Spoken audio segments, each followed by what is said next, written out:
Look on the bright side though, Diamond continued, trying to change the topic. Since you had no preconceptions about your ability being empathy and thus limited to sensing emotions, you developed it into something far more amazing. I'm really jealous of that, to be honest. I didn't know there was more to my ability until I met Orisa and the Terramachula. If the Terramachula knew about Damon's innate mind magic talent, it was no wonder they were so understanding about Orisa wanting to marry him. He was famous, good-looking, a mage prodigy and a natural mind mage? Truthfully, if Zorian was in Damon's place, he would be wondering if Orisa ever actually loved him or was simply going after him out of sheer opportunism. What did Orisa want to talk to me about, anyway? Zorian asked. Oh.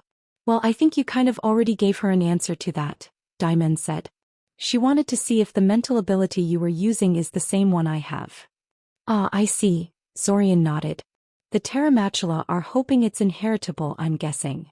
Is it? Diamond asked. Probably, Zorian shrugged.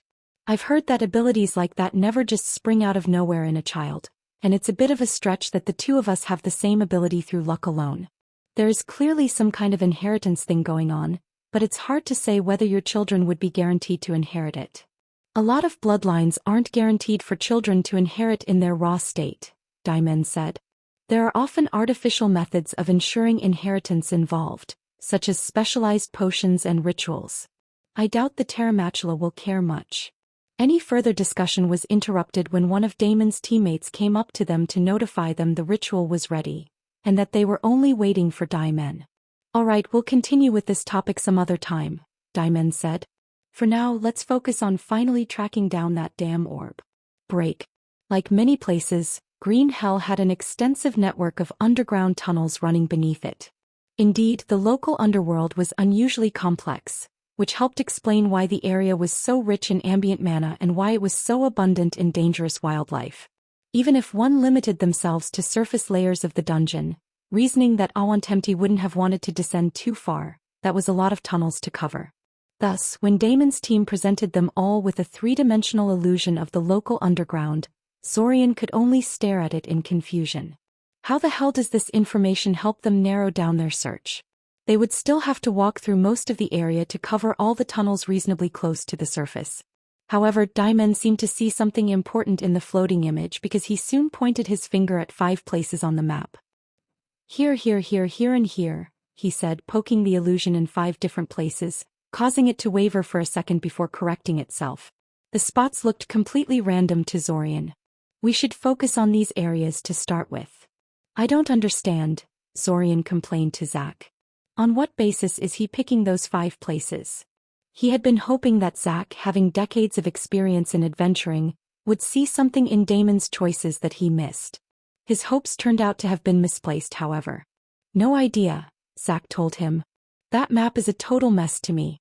He's probably just bullshitting to make himself look more knowledgeable and experienced. I used to do that a lot when I ended up in charge of something. Never let your peons know you actually have no idea what you're doing. I can hear you two just fine, you know, Diamond told them in an annoyed tone. I wasn't trying to be quiet, Zack pointed out.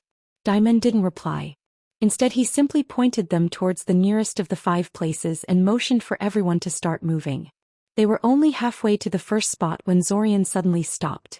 He had been spamming key detection requests to his marker on a regular basis as they walked, and now it actually reacted to something. He found the orb. It's here, Zorian said excitedly. What? What's here? Diamond asked in confusion. The orb, of course, Zorian said. Was he intentionally being stupid? It's here, I can sense it. Do you mean it's right below us, or? Asked Zack speculatively, looking at the ground beneath his feet. Probably considering how best to excavate the huge amount of dirt between them and the nearest tunnel. No, but close, Zorian said, pointing towards the northeast. The group stared in the indicated direction for a while, as if that was going to help them see the orb through all the dirt and vegetation that was in the way. Is there anything notable in that direction? Diamond asked Kerma. She was the one who kept detailed maps of the region stored in her Lotus device. She quickly consulted her device for an answer. Actually, yes there is, she said hesitantly. There is a chameleon drake nesting ground over in that direction. Because the place is so relatively prominent, it was one of the first places we checked. I remember now, Diamond said. Hasana insisted we check it out. Said that of course the orb is in the most dangerous place in the area, how could it be anywhere else? He pointed at the weathered old man who had advised Zorian caution earlier. And I was right, see? Flana said. We should have looked harder. But I don't understand, Kerma protested. We searched that place. There is nothing there. We never actually set foot in the place though, Torin pointed out. We just checked it out remotely. We were thorough, Kerma insisted. There was nothing there. Awentemi was traveling with his entire entourage when he disappeared and was carrying a hefty supply train. We saw no evidence that a group of that size perished there. It's been a long time since Awentemi walked the earth, Torin said, shrugging. And it's possible the fool got separated from his entourage and perished there alone. Maybe the orb is buried under some rock in one of the caves, and is protected against divinations. I suppose, Kerma reluctantly conceded. She seemed unwilling to admit she may have missed the orb in her earlier search. She probably saw it as a blow against her personal pride. A decision was made to make another attempt at searching the place. The group approached the nesting ground as close as possible without provoking the chameleon drakes into swarming them and then systematically scryed the place. The place was actually not that big. Neither the cenote itself nor the caves dug into its walls were connected to the dungeon, so there was only so much ground that their spells had to cover. Despite that, no amount of divinations, remote scouts and other information-gathering methods could find the orb. There was no evidence of any kind of treasure there. It's definitely there, Zorian insisted stubbornly. He knew what his marker was telling him. It's right there in that biggest cave near the bottom of the cenote. The one that looks natural instead of being artificially dug up by the chameleon drakes. We already searched that one 1,000,000 times with everything we could think of, Kerma said, sounding very annoyed with him. Torin even risked sending one of his rarer eyes in there, the one that can see through solid objects. There is nothing there, okay? Your legacy is malfunctioning. Zorian sighed. There was no point in arguing about this anymore. I need to get physical access to that cave, he told Zack. I'm sure I can find it, but I need to be actually there, not watching things through a divination screen or a remote sensor. Got it, Zack said, rising to his feet and dusting himself off. I'll deal with the lizards, you just stay behind me and keep them from flanking me or something. Not so fast you two, Diamond told them. Do you honestly think we would just stay on the sidelines and watch you either get horribly killed or claim the orb for yourselves? That's a lose-lose proposition. We came here together and we'll execute this assault together as well. This is stupid, Kerma complained. We're doing it anyway, Diamond said. If Zorian says the orb is there, it's there. However, let's not charge into the cenote like idiots. I'd rather induce them to swarm out and blunder into a trap. Here's what we're going to do. Break. In the depths of the Gothic jungle, a fierce battle was raging. On one side there were nearly 100 chameleon drakes charging in defense of their homes and young, and on the other side was a group of 19 people that had brazenly thrown irritating gas into the cenote to flush them out. Though the chameleon drakes looked brutish, they were not dumb. They knew they were being provoked, but they also knew they had to answer this challenge. This wasn't the first time someone had tried to take their cenote habitat away from them, and it wouldn't be the last. Damon's group had set up a minefield between themselves and the cenote when they had provoked the chameleon drakes, but they had underestimated their opponents. Rather than launch a frontal charge at Damon's group, the chameleon drakes split their group into two halves and charged at them in two wide arcs, aiming to hit their flanks from both directions. One might think the drakes had spotted the trap and reacted accordingly, but Zorian could peer into their minds and knew they hadn't. Cold, hard experience had taught this particular group not to face their enemies head-on if they could avoid it, especially if they were human. The two groups crashed into each other and the chameleon drakes came out for the worse in the process. They were impressive beasts, fast and strong, but their strengths were most pronounced when attacking from an ambush. Their virtual invisibility did not work well if they were constantly on the move, and the lightning-fast tongue attack they liked to use as an opening strike was less effective on a creature that expected it. It didn't help that Damon's group had several powerful mages, including Zack. With a practiced movement, Zorian fired a glittering orange star at the chameleon drake in front of him. The large reptile reacted with impressive agility, throwing itself to the side to avoid the projectile and folding its front claws over its face to protect its eyes from the imminent explosion. And the explosion did come just like the chameleon drake predicted, singeing its scales but not doing any truly critical damage.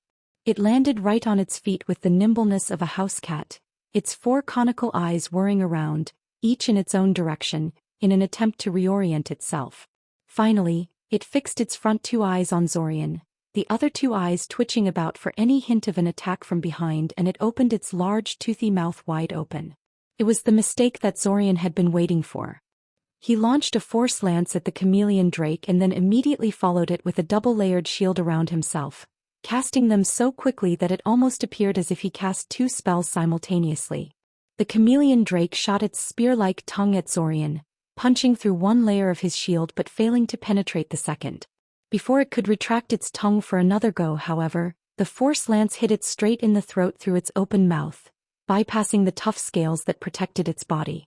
The drake dropped on the ground immediately, kicking and thrashing about like it was having a seizure, kicking up plumes of dust in its death throes.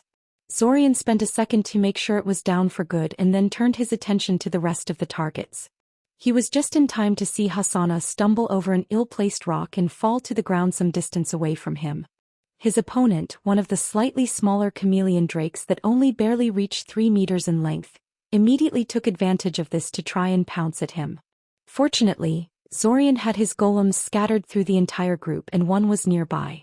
The golem, devoid of self-preservation and acting under Zorian's telepathic orders, launched itself at the chameleon drake with a full-body tackle. It crashed into the chameleon drake's flank, causing it to veer off course and giving Hasana enough time to recover and get back to his feet. "You okay, old man?" Zorian asked him, running up to him to make sure he didn't hit his head in the fall or something. The chameleon drake seemed to be busy slamming his golem repeatedly into the ground, outraged that its interference had costed it its kill. "I'm fine," he said, shaking his head. "How embarrassing.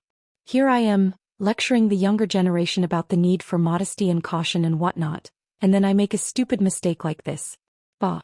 It's true as they say, you learn things all your life and still die a fool." Looking around the battlefield, Zorian realized that the chameleon drakes were getting beaten back at every front. On one side, Orisa was using her bees to attack the sensitive eyes of the drakes, making them flail around in panic as they attempted to dislodge such tiny opponents from themselves. Daimen and other members of his team then finished off the blinded drakes by focusing their fire on them one at a time. On the other, Zack disdained any sort of fancy tactics and simply used a pair of floating black swords to slice any chameleon drake that came close to pieces. The swords seemed to pass through the beast's tough hide without resistance, killing them instantly. The drakes eventually grew fearful to even approach him, choosing instead to pursue other targets. Soon, the chameleon drakes seemed to collectively realize that the confrontation wasn't going well for them and started to retreat. Amusingly, some of them chose to retreat directly through the minefield that they had missed in the initial charge, which resulted in another couple of fatalities among their number without Damon's group needing to do anything to make it happen. Only a few died before the rest learned to stay clear of that area, however. Taking stock of the situation after the battle, Zorian noted that no one in Damon's group died in the fighting, so this could be safely described as a resounding victory. Even though things could have gone a lot smoother than this in his opinion. However, there was a problem. While the chameleon drakes retreated, they did not flee entirely. They simply withdrew towards the cenote and then stopped. They seemed unwilling to give up their home even if they knew they were beaten. They started hissing loudly in their direction, puffing themselves up to look bigger and making threatening movement towards them. Are they trying to intimidate us or something?" Daimen asked incredulously. "I think so, yeah," Zorian said. "They lost a fight and now they're resorting to threats instead? That's amusingly outrageous," Torin said. "I guess there is no harm in trying from their perspective. If it works, great. If it doesn't, it was worth a try." The threatening display didn't dissuade them from advancing, of course. The orb was down there, so getting access to the cenote was a must. However, when they started moving towards the cenote again, the chameleon drakes changed their behavior. They stopped trying to intimidate them and instead threw their heads into the air and started to wail. Zorian did not know how to describe it. It wasn't really a wail in the human sense, but the sound was loud, repetitive, and pitiful. And all the chameleon drakes were doing it in unison. It was like the entire group in front of them was cursing the heavens for abandoning them. Damn, these things are actually making me feel sorry for them a little, Diamond complained. I kind of feel like a villain here. They're not crying, Zorian said, a terrible realization growing in the back of his head. They're calling for help. Summoning assistance. They're what? Diamond frowned.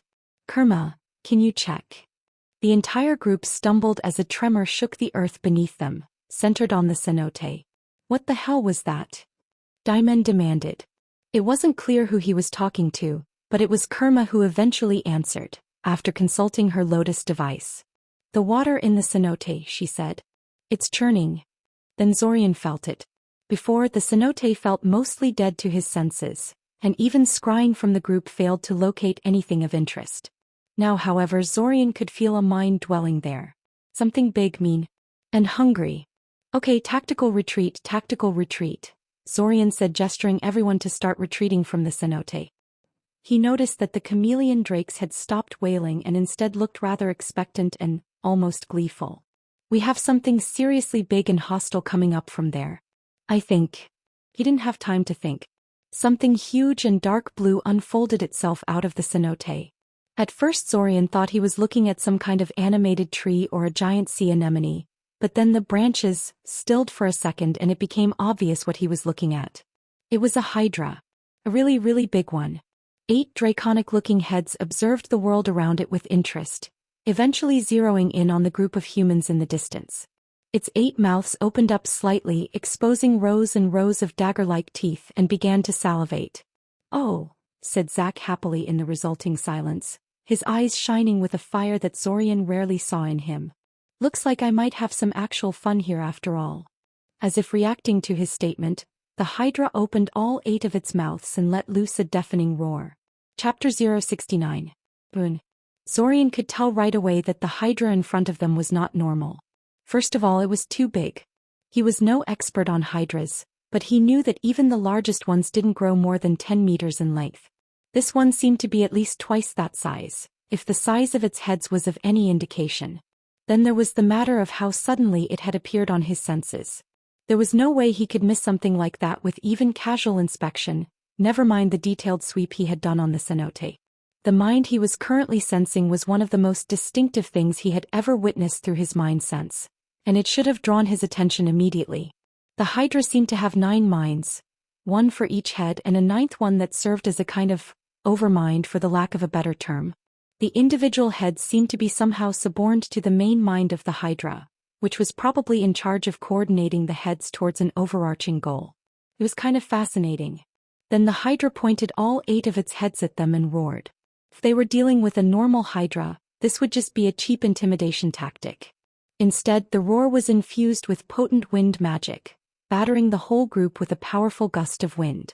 Zack and Zorian simply glued their feet to the ground with non-structured magic, and Diamond protected most of his team with an impressively quick force wall spell. Sadly, that still left 4 people at the mercy of the incoming wind attack. Of those 4, one was Hasana, who simply stabbed his staff into the ground and held on to it with pure physical strength. Zorian was impressed. The old man looked kind of gaunt, but there seemed to be surprising strength hidden under his wiry frame. As for the other 3, they were not as quick on their feet and merely released a chorus of short cries and screams as they were blown off their feet and sent tumbling into the distance. They didn't die, but they wouldn't be getting up anytime soon. Zack was the one who handled the surprise attack the best. While everyone else, even Zorian, was scrambling to withstand the roar somehow, Zack was already casting some kind of complex spell in retaliation. He transformed the entire area in front of him into a field of roughly hewn stone blades before the windstorm even had time to die down, all of them wreathed in ominous red light. Then he slammed both of his hands into the earth before him, sending them all hurtling towards the hydra. The monster took one look at the approaching cloud of stony death, its many eyes widening in surprise and fear, then immediately cut its roar short and withdrew all of its heads back into the cenote. The chameleon drakes still arranged around the cenote were not as quick. The rain of blades slammed into the area around the cenote, burying themselves deep into the jungle soil and impaling through any chameleon drakes that were unfortunate enough to be in the way. The lucky ones were slain on the spot by the stone shards. The less fortunate ones wailed like wounded pigs as the red light that infused the blades spread throughout their bodies and started liquefying their insides. The surviving chameleon drakes lost any semblance of group cohesion and simply scattered in all directions, abandoning their former home, the pained cries of their dying brethren motivating them to keep going until they had left the range of Zorian's mind sense entirely. Zack wasn't really paying attention to the chameleon drakes, though. They were just collateral damage. The moment he had launched the rain of flesh-dissolving blades at the Hydra, before he had even known whether it would hit its target or not, he was already casting another spell. Thus, the moment the Hydra withdrew back into the cenote, Zack sent a pair of pale blue balls of magical energy after it. Zorian would later find out that the projectiles were meant to freeze the water at the bottom of the cenote, hopefully imprisoning the Hydra in a block of ice. Unfortunately for that idea, the Hydra didn't retreat back into the water. It simply ducked out of the path of Zack's attack and then decided to jump out of the cenote and charge at the group. Seeing the giant Hydra jump out of the cenote with the same ease a house cat jumps onto the kitchen table really drove in the point that they were dealing with something entirely out of the ordinary. Normal Hydras were just highly venomous and capable of impressive tissue regeneration, especially in regards to their heads. They were not known to be especially fast or agile out of the water. The charge of the Hydra was unstoppable. Daimon and his team launched a constant stream of different attack spells at the Hydra, all in vain. Every projectile they launched was intercepted by the Hydra's many heads before it could hit its main body, inflicting damage that was soon undone by the Hydra's natural regeneration ability. A Hydra's regeneration was most potent in regards to its heads, even capable of overcoming fire damage and other things that usually foiled regenerators, but its main body was a lot more vulnerable. Damon's group clearly knew this, and thus aimed for the main body with every attack they made, but the Hydra was too quick and canny for this to work. Zorian refrained from joining in on the attack. If Damon's whole group couldn't break through, his addition would likely be a meaningless waste of mana. He simply focused on figuring out how its mind works, conserved his mana and repositioned his golems so he could respond in time upon spotting an appropriate opening. Fortunately, the Hydra seemed focused primarily on Zack, having identified him as its biggest threat. Well, perhaps it was a bit callous of Zorian to say that, but in his defense, Zack looked quite happy at the fact that he had attracted the Hydra's ire with his earlier spell. Seemingly ignoring the massive Hydra thundering towards him, Zack cast two lengthy spells. The first created a large ball of soft white light that just hung there above his head, seemingly doing nothing at all. The other produced no visible effects, but Zorian's magic perception was pretty good by now and he could sense 8 magical constructs suddenly springing into existence around Zack. Soon the Hydra was close enough to Zack to attack. At that moment, all 8 heads struck, surging towards Zack like coiled springs. Somewhere behind him, Zorian could hear some member of Damon's team scream out a warning to Zack, as if that was going to do him any good now. At the same time though, the 8 concealed spell constructs surrounding Zack also sprang into motion, surging forward to meet the Hydra's heads. 8 spectral shark jaws faded into existence, already in the process of biting down towards the attacking heads. The Hydra, suddenly realizing it had blundered into a trap, tried to abort its attack. It was too late. It was too big and had too much momentum. Whatever magic gave it such abnormal speed and agility had its limits. The spectral jaws slammed shut, slicing through Hydra scale and muscle alike with ridiculous ease. Panicked, the Hydra seemed to dip into some secret reserves of strength that allowed it to quickly extricate most of its heads before they were bitten off. Most but not all. One of the spectral jaws caught its target particularly well and then kept biting down. With a loud crunch, the jaws bit right through the Hydra head's spine, separating it from the main body. The Hydra's remaining 7 heads roared in pain and anger, the headless neck of its 8th head flailing around madly and spraying blood everywhere around it. This wasn't a wound its regeneration could fix. The head wasn't damaged, it was just plain gone. It would regrow in time, but this process would happen too slowly to have any influence on the outcome of this battle. Zorian expected that Zack would now use the mysterious ball of white light floating above his head, but the spell remained inert. Instead, he once again created a field of stone blades in front of him. Before he could launch it at the Hydra, however, it suddenly retracted its heads closer to its main body and wrapped itself into something resembling a scaly, fleshy sphere. Then it disappeared into thin air. When it appeared again, it was suddenly next to Daimen and his group. Of course it can teleport as well, Sorian mumbled to himself. It should have been more surprising. Teleportation magic was usually very impractical for large creatures, because the costs increased explosively with the volume of the thing being teleported. Instead, it almost seemed appropriate. Sorian by now strongly suspected that they were dealing with some kind of ancient guardian from Awantemti's time, back when gods still meddled in mortal affairs and granted potent powers to those that caught their fancy. It was to be expected that something like this would be equipped with strange and potent abilities. He pointed at the air in front of him, and a large, semi-transparent disk of force materialized in the air before him. Sorian hopped onto it and flew off in the direction of the Hydra. He was fine with letting Zack face the Hydra on his own, but Daimen and the people around him would probably need his help to stay alive. Hasana, who was still near Sorian by this point, copied his trick and followed after him on a force disk of his own. The sudden teleportation, while very impressive from a creature that big, seemed to take a lot out of the Hydra. Instead of striking immediately, it took a few seconds to uncoil and catch its breath before attacking again.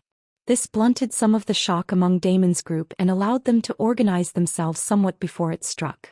When it did strike, however, it was devastating. A layer of shields was erected in front of the group, but it was smashed into rapidly fading smoke and motes of light in under a second.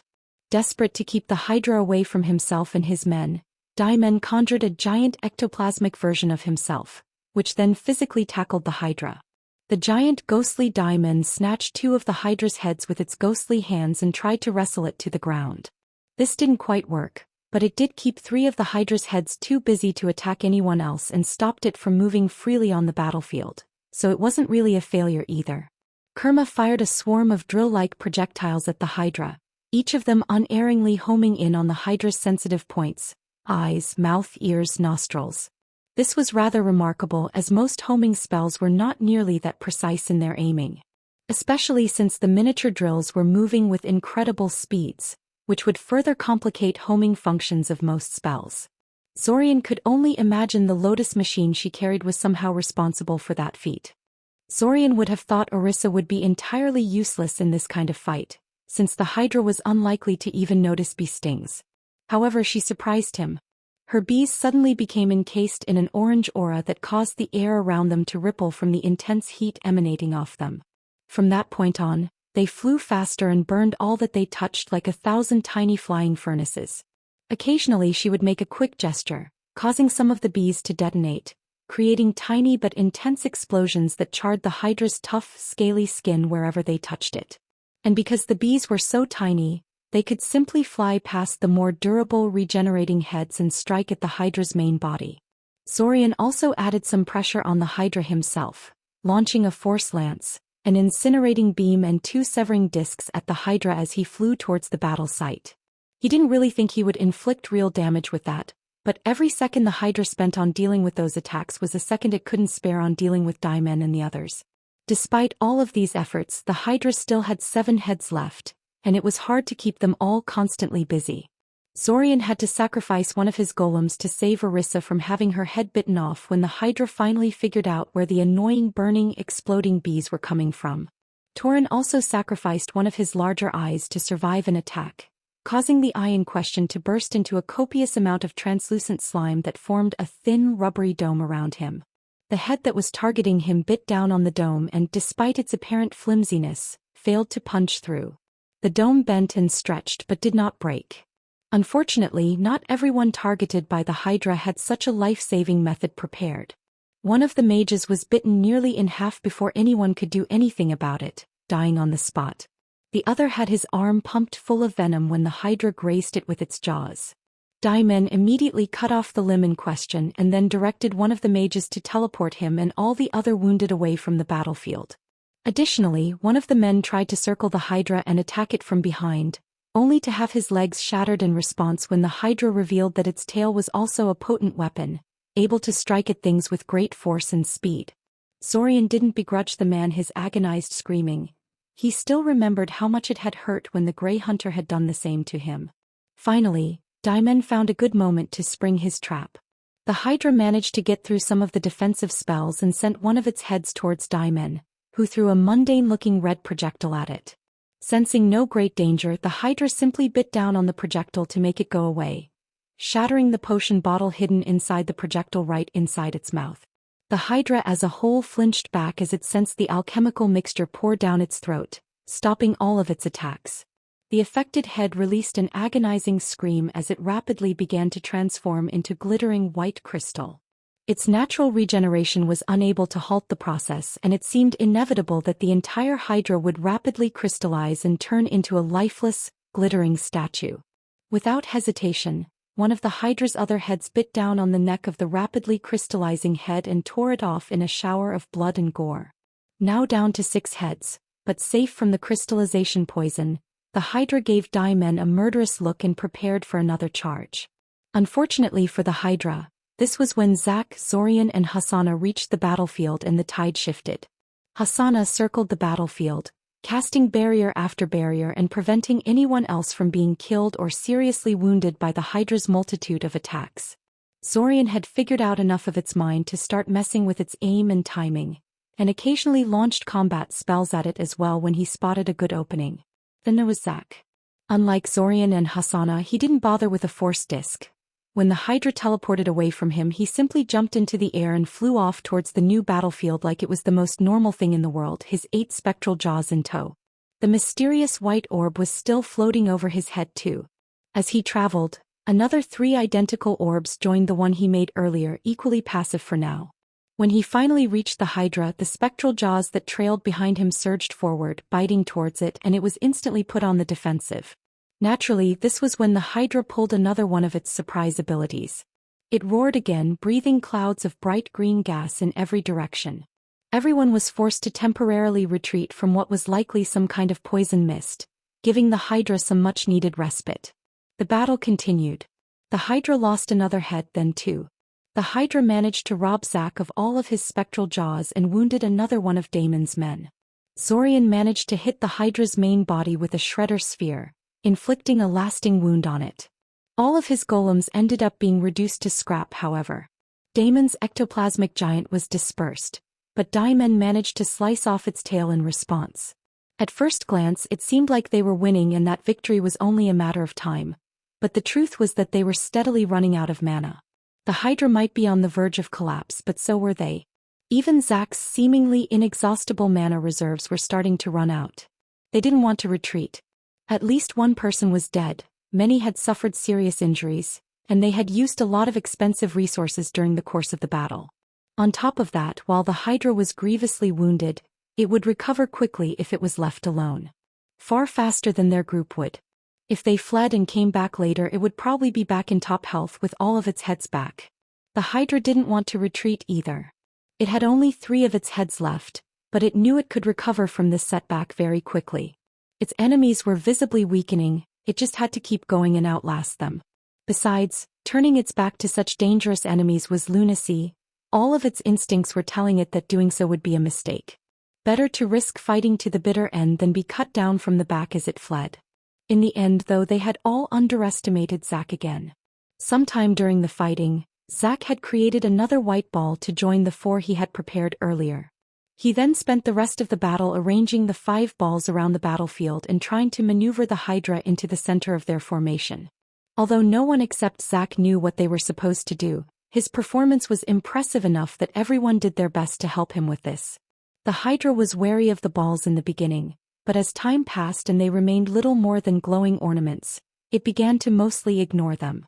Eventually, Daimen instructed his men to feign a panicked rout and the Hydra recklessly followed after them, stepping right in the middle of the resulting formation. In that very moment, Zack made a strange hand sign and the balls activated. A web of brightly shining threads unfolded out of them, reaching across empty space to intertwine with each other and trap the Hydra under a dome of delicate-looking threads. The Hydra experimentally brushed against the dome of threads and hissed in pain as they lacerated its flesh like 1,000 interlocking razors. And then the dome began to shrink. Everyone watched, exhausted, as the giant Hydra futilely fought to break out of the dome of razor threads closing in on it. It bellowed in rage again and again, defiant to the very end. Finally, with its entire body mangled and only one head left intact, it once again curled into a ball and teleported out of the sphere. Unlike the first teleport, this one did not take it very far. In fact, the Hydra appeared right next to the rapidly shrinking sphere, having transported itself just far enough to escape immediate death. It swayed on its feet as it unrolled, looking as if it was going to keel over dead at any moment. However, before that could happen, it lifted its head one last time and gave Diamond a bitter, murderous look.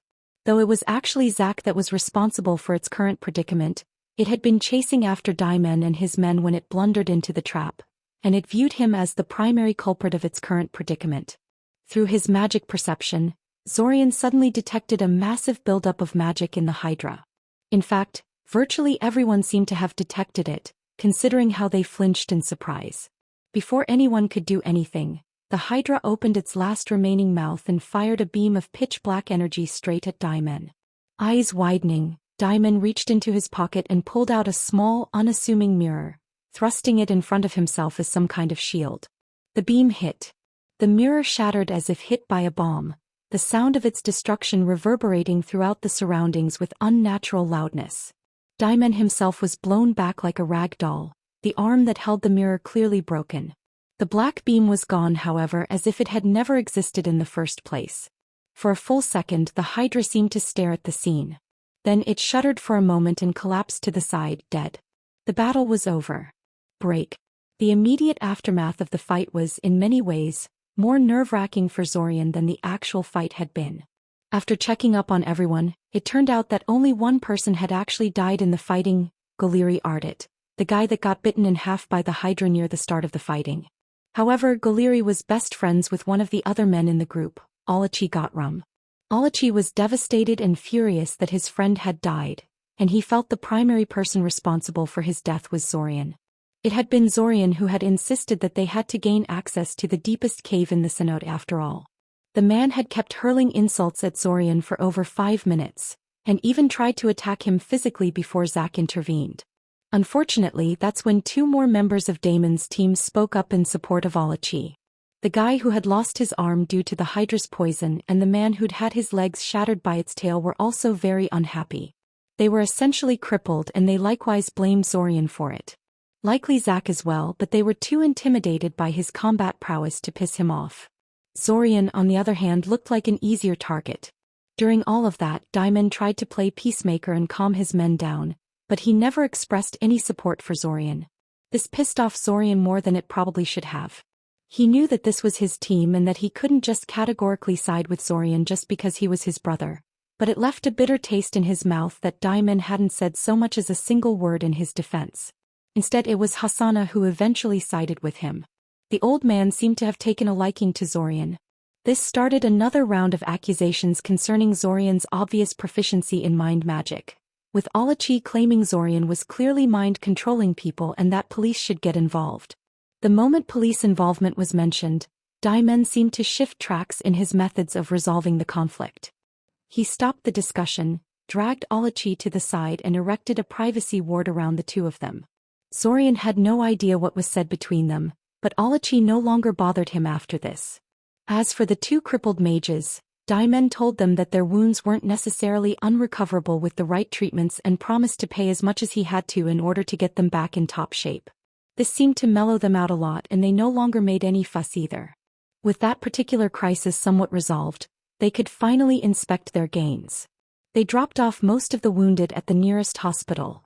Diamond decided to just put his broken arm in a cast and return to the field, and gated back to the site of the battle. The first gain was actually the dead Hydra. Diamond and his team were quite excited about its potential worth. The sums involved weren't much to Zorian, but that was just the time loop messing with his sense of proportion when it came to money. If they could really find an appropriate buyer for this thing, the Hydra could get Diamond and his team enough money to turn a lot of heads. The dead chameleon drakes would also be gathered and sold, although their value was far less than that of a Hydra. Especially since Zack's spells had really made a mess out of a lot of them, making many of the corpses borderline useless. As they walked around inspecting chameleon drake corpses, Zorian heard Diamond complaining to Orisa about his broken mirror. Apparently it was a divine artifact that Diamond had found on one of his expeditions and decided to keep. It was supposed to be utterly indestructible and had saved Damon's life many times in the past, and now it was gone. He was thoroughly heartbroken over that, And Orisa pointing out that at least he was alive thanks to its sacrifice didn't seem to cheer him up much. "Ready, little Kaczynski?" Torin said, slapping Zorian on the back a little harder than was necessary. "Let's go get that orb that you're so sure is down there, eh?" Zorian said nothing. Before descending into the depths of the cenote, the group carefully checked the place again in order to see if there were any more giant magical hydras or worse things lurking nearby. They found no evidence of such, but they also failed to figure out how they had missed the hydra in the first place, which was worrying. The water at the bottom was frozen as a result of the 2 projectiles that Zack had sent down here at the start of the fight, but there was no evidence of any kind of underwater cave the hydra could have hidden itself in. It was like the hydra simply popped into existence out of nowhere when the chameleon drakes called for it. When they finally entered the cave Zorian had pointed out, the orb was nowhere to be found. Zorian expected as much though and wasn't really worried. "Can you still sense it?" Daimon asked anxiously. He was probably a bit desperate to get some tangible results from gaining access to this place so that he could justify the losses he suffered to get here, both to himself and to others. "I can," Zorian confirmed. He walked towards the far end of the cave and jabbed his finger at the empty air in front of him. "It's here. It's at this exact spot even." He waved his hand through the air where he sensed the orb and it passed through it without resistance. "Yet I can't actually see it or even touch it," Zorian added. How curious. Everyone who had even the slightest amount of expertise in divinations or detection magic in general immediately gathered around the spot, poking, staring and casting magic at it. After 10 minutes of that, Daimon finally got a result. "I can't believe this," Daimon said, running his hand through his hair in annoyance. "You have something?" Kurma asked hopefully. "It's a hidden world," Daimon said. "A what?" Zorian asked, having never encountered that term before. "A pocket dimension like the one you think Silver Lake is hiding in," Zack told him. "They are normally almost impossible to find unless you know exactly what to look for. Thus, some people call them hidden worlds." "So this spot that little Kaczynski has pointed out?" Torin asked hesitantly. "An entrance to the E-pocket dimension where the orb resides," Daimon said, giving Zorian a complex look. "Damn it. All of Awantemti's other belongings are probably there too. No wonder we hadn't found any trace of his group in all this time. We would have never found this without Zorian, even if we had spent years combing this place. But we did have him and thus the expedition is saved," Torin said with a careless shrug. "What are you being so gloomy about?" "What indeed?" Daimon mumbled. "Anyway, now we just have to figure out how to break through this invisible door thing and we'll be free to loot Awantemti's tomb to our heart's content, yes?" Torin asked. "Yes, but I'd like to point out that this is probably where the giant magical hydra had come from," Hasana butted in. "What if there are more of them inside? What if there are worse things waiting for us there? We shouldn't be reckless." "Yes, Hasana is right," Daimon nodded. "We lost too much here as it is. I want to hire more fighters before we try to set foot there. I'd like to stay here for a while and study the entrance point for a bit," Zorian said, frowning. "Something doesn't feel right about this." "Fine," Daimon sighed. "But don't do anything before consulting me.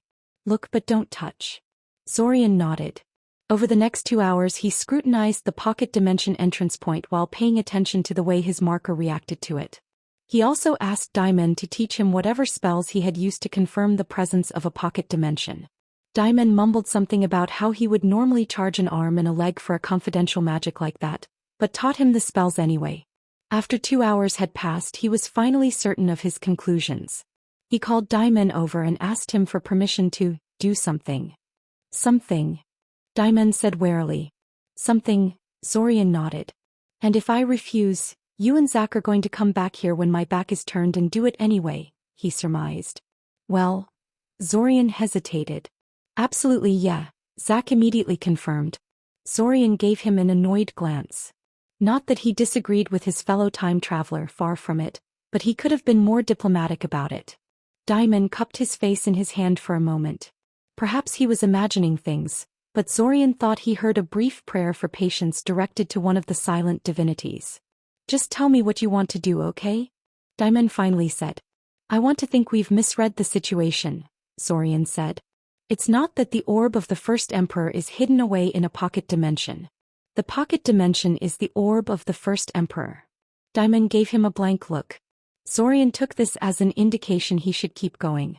I agree with you that we're dealing with a pocket dimension, Zorian said.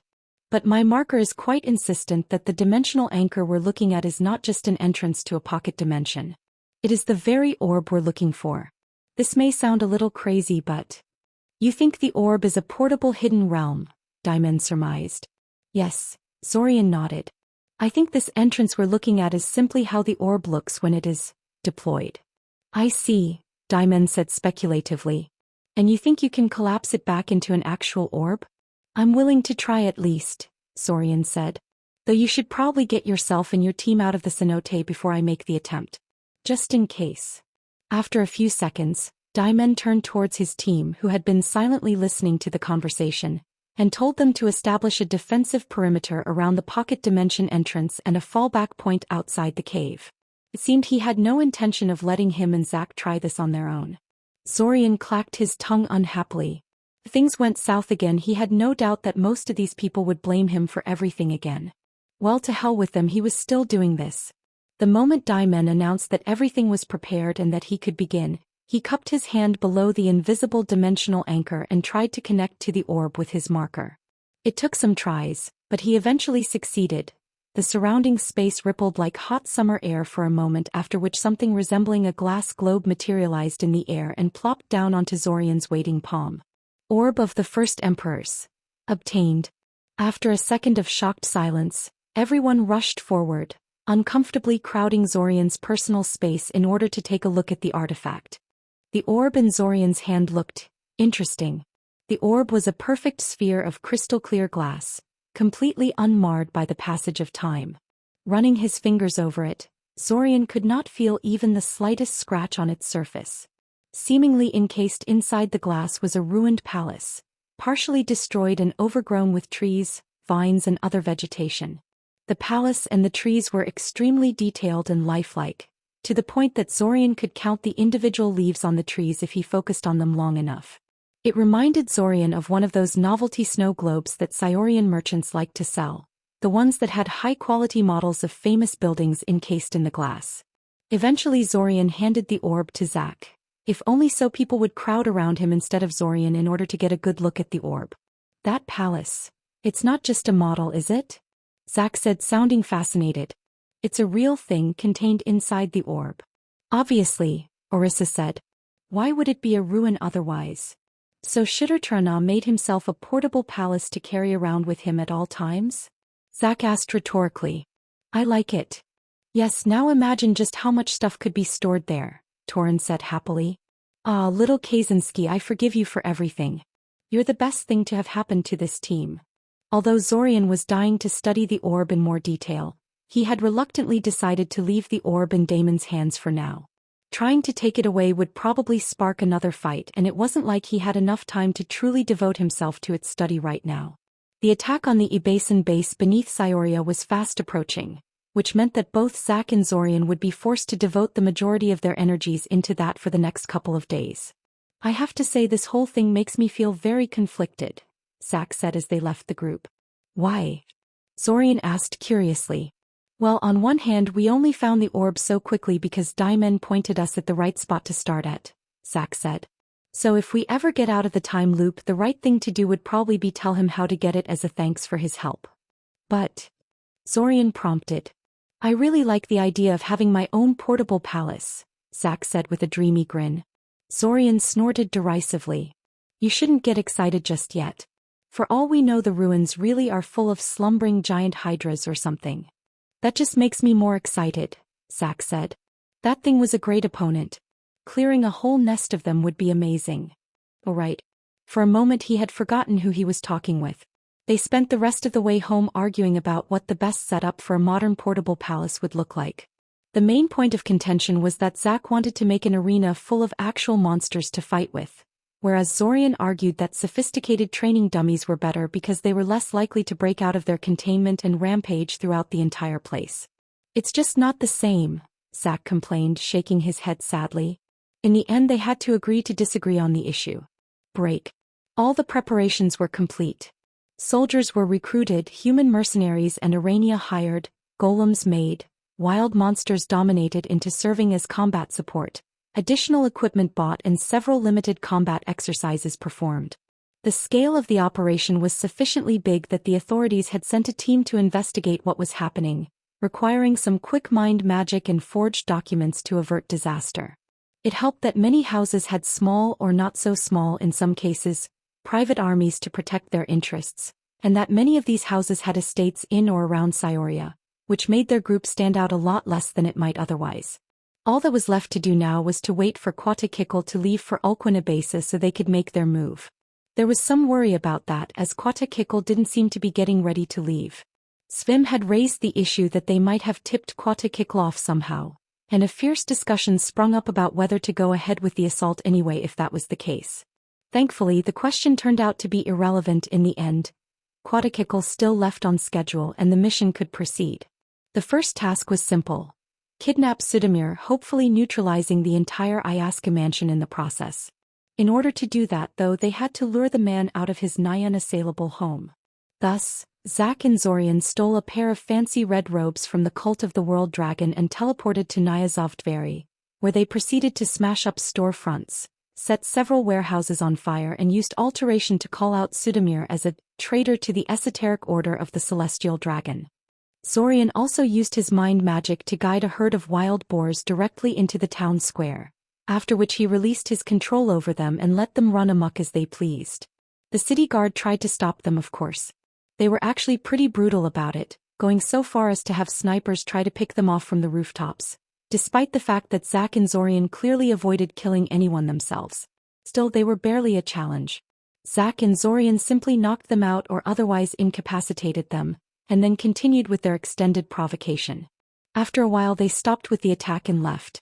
This was partially because they were afraid Sudamir might opt not to show up if he thought the danger had not yet passed, but it was also because there was a chance the city authorities would call in Eldamar's military if things went on long enough.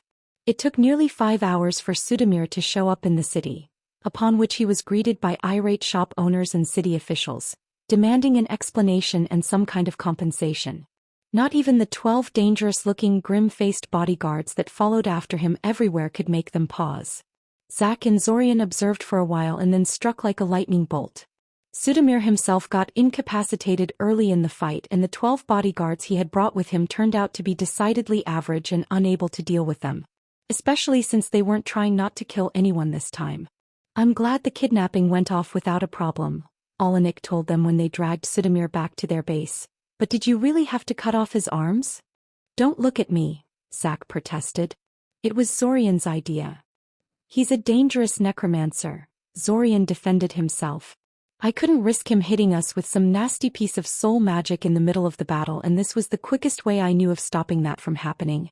He said he was hard to kill, so I figured that he wouldn't die from blood loss." "I can't believe my previous selves thought you weren't brutal enough," Olenek mumbled under his breath. "And why is he not unconscious? I thought we agreed you'd knock him out before bringing him here." "We couldn't knock him out," Zack admitted. "We tried 5 different drugs on him and none of them worked.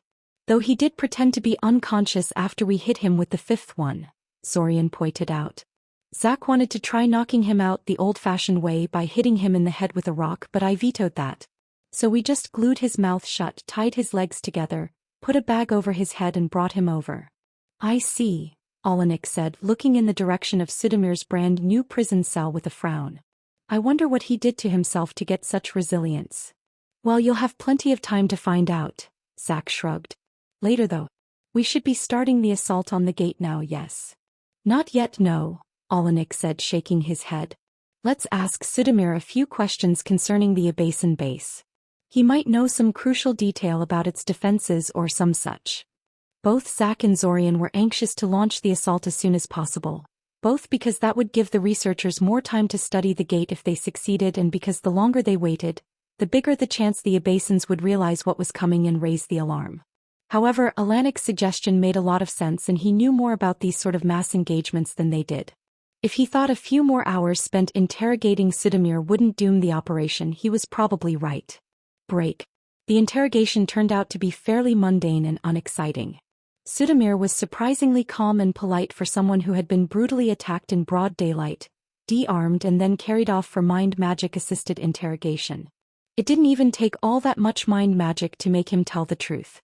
However, he also did not seem to know anything terribly useful about the layout and defenses of the Abasan base. Sudamir and the Abasans may have been cooperating closely with each other, but neither side fully trusted the other, and a lot of things were kept secret between them.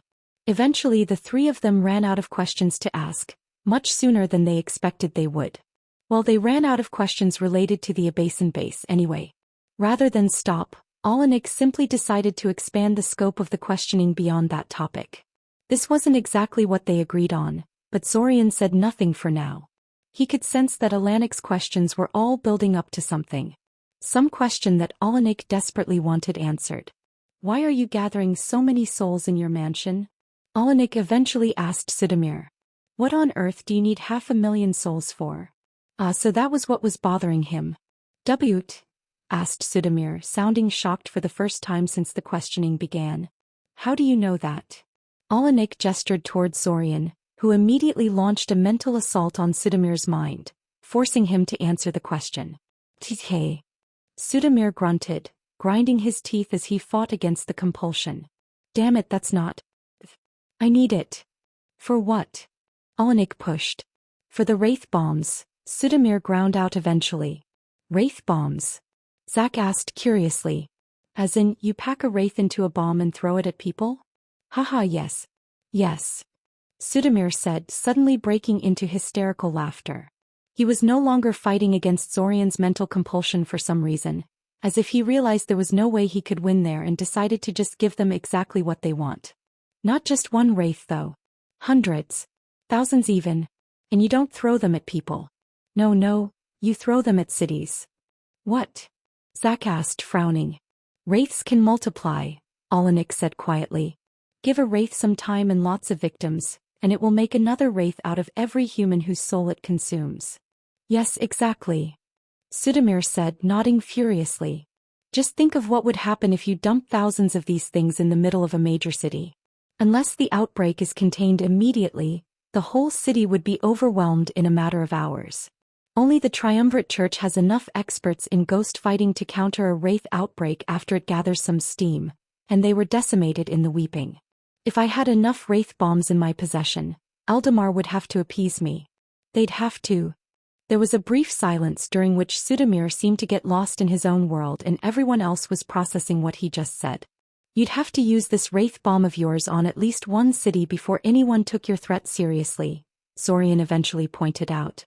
Yes, of course, Sudamir said, giving him a patient look as if he was asked something obvious by a small child. That goes without saying. I was thinking of targeting Sulamnon first. That would immediately spark another round of splinter wars. Sulamnon wouldn't care about any excuses from Eldamar's government. Not if it was obvious that the wraith bomb came from Eldamar. With another continental conflict underway, Eldamar would have no forces to spare on suppressing me. In fact, they would surely be tempted to make use of my assets to help them win the war. For a moment, Sudamir looked like he was about to continue with his explanation, but then he suddenly froze up and some of the mania that had taken over him seemed to drain out of him. Only for a moment though. Almost immediately, the spark of madness returned to his eyes once again, except this time it was slightly different. There was violence and aggression lurking there now, and his face twisted into an outraged snarl. Sudamir's flesh suddenly turned green and his body started to swell in size. He grew a tail and horns, his eyes became slitted and his teeth sharpened to dagger-like points. Zorian, who had actually seen Sudamir transformed into a giant monster once before, realized what he was looking at and started to shout out a warning to Zack and Alanik. Alanik was already reacting though. The moment Sudamir started to transform, he rushed up to him and slammed his palm against his chest. A multitude of yellow ribbons covered in some sort of religious writing sprang into existence around Sudamir. They circled around the captured necromancer once before sinking into his flesh, causing the transformation to stop and Sudamir to be instantly wrenched back to his human form. Sudamir stared at Alanik in shock for a full second at a loss for words. Oh, he finally said. Well, that didn't work out as well as I hoped. Alanik made a slashing motion with his left hand and then lightly poked Sudamir on the forehead with his index finger. This caused Sudamir to suddenly become wreathed in dark red light and then collapse into unconsciousness. Let's go, Olenek said, motioned for Zack and Zorian to follow him out of the cell. We'll continue this interrogation later. For now we have an A-Basin base to capture.